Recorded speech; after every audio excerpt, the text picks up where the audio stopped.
All right, strong words tweeted out for the world to see by Congressman Jason Chaffetz in response to the S&P credit downgrading. He says, quote, "By the time Monday's markets open, I would ask for Secretary Geithner's resignation. Time to step down or be fired by the president." And in the last hour, we talked to Democratic Congressman Charlie Rangel, and now Congressman Chaffetz is here to share his thoughts on the whole downgrade and the fallout from that. Congressman, thanks for coming in today. Oh, thanks for having me. A powerful tweet. What do you expect will be the response? I don't know that the president's going to act, but I think he should. It was just a few months ago that Secretary Geithner said there was no chance that there would be a downgrade, and look what happened. I just think that's absolutely wrong. Do you think it will make any difference going forward with our fiscal policy and reforming things to have a different Treasury Secretary? Well, if you want different results, you're going to have some different people. And I think what we should this whole debt ceiling discussion is the president has no plan. And that's one of my great criticisms. I hear a lot of coming towards us saying, hey, we need to be bipartisan, we need to work hard. Well, when the president has no plan, when the budget that was submitted by the president went to the United States Senate, it was defeated 97-0.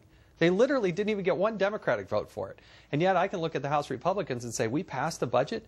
It passed. We passed cut, cap, and balance. It goes over to the Senate. The Senate didn't even discuss it. They just tabled it. So very frustrating that we're not having a serious discussion about how are we going to actually balance our books in this country. All right, how do you respond not only to the official statement from the S&P, but now some of those internally actually speaking out saying they're upset with Washington as a whole? Like, you've got to get your political act together. There's too much dissension. There's no cohesion.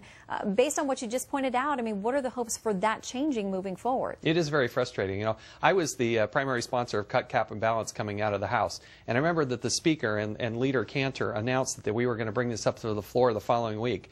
I literally had in my own hands the only copy of the bill. It had not even been dropped yet, and yet the White House was issuing a veto threat. They hadn't even read the bill. They were issuing a veto threat. So it's very difficult to break through that. And then when you send the bill over to the Senate, they don't even discuss it. By a 46, I think it was 46-51 vote, they table it without any discussion or debate. So I think the American people should be outraged by that. We need a serious discussion in this country about cut, cap, and balance, and specifically about a balanced budget amendment. Well, and of course, the folks on the other side of the aisle from you and over there in the Senate, which is controlled by Democrats, they say what you're sending them is something that's not a compromise. It's all one-sided. It's only for the Republicans, and of course, they're not going to vote on it. So how do you respond? Well, then they should at least debate it and amend it. Let's remember that the Senate, I don't know what they do over there other than the Wednesday night, bingo and potluck they have with the wheelchair races. I don't know what they've been doing. For 830 days, they have yet to produce a budget.